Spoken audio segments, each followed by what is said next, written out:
નમસ્કાર કલમ યુદ્ધ સમાચારની સાથે હું છું આપની સાથે પાયલ બામભણિયા। તો જોઈએ આજના મહત્વના સમાચારમાં। ઉત્તરાયણ પર્વને આડે હવે ગણતરીના દિવસો બાકી છે। પતંગ બજારો પણ પતંગ દોરાઓથી ધમધમી રહ્યા છે।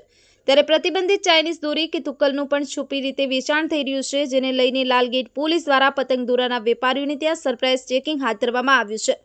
પોલીસ દ્વારા આશરે 40થી વધુ નાની મોટી દુકાનોમાં ચેકિંગ કરવામાં આવ્યું હતું। તે સાથે પોલીસ દ્વારા વેપારીઓને સાવચેત પણ કરવામાં આવ્યા હતા। આવનારા દિવસોમાં પણ ચેકિંગ દરમિયાન પ્રતિબંધિત ચાઇનીઝ દોરી કે તુક્કલ મળી આવશે તો તે પતંગ દોરીના વેપારી વિરુદ્ધ કડક કાર્યવાહી કરવામાં આવશે। ઉલ્લેખનીય છે કે ચાઇનીઝ દોરીના કારણે રાજ્યમાં અનેક અકસ્માતની ઘટના સામે આવે છે। તે ઉપરાંત તુક્કલના કારણે અનેક આગની ઘટના સામે આવે છે। ત્યારે આ વર્ષે આ પ્રકારની દુર્ઘટના અટકે એ માટે સુરત પોલીસ એક્શન મોડમાં આવી છે। કલમ યુદ્ધ સમાચાર સુરત।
સુરત શહેરમાં અહીંયા લાલગેટ પોલીસ સ્ટેશન વિસ્તારમાં ડબગરવાડ કરીને જે માર્કેટ છે ત્યાં વર્ષોથી ઉત્તરાયણ લગત પતંગ દોરી વિતરણના મોટા સ્ટોલ લાગતા હોય છે। બહુ જૂનું માર્કેટ છે।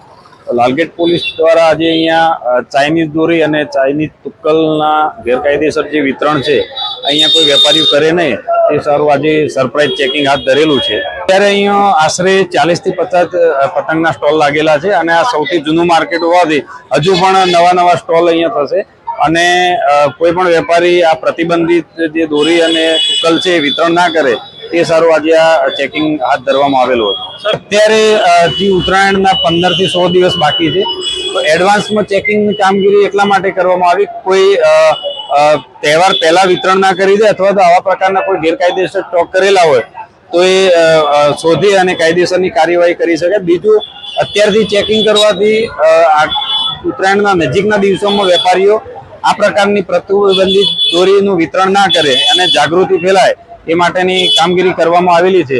તેમ છતાં જો આવી કોઈ દોરી અથવા તુક્કલ પકડાશે તો મહેરબાન પોલીસ કમિશનર સાહેબનું જાહેરનામું છે અને જાહેરનામા મુજબ જથ્થો કબજે કરીને FIR નોંધી આગળની કાર્યવાહી કરવામાં આવશે।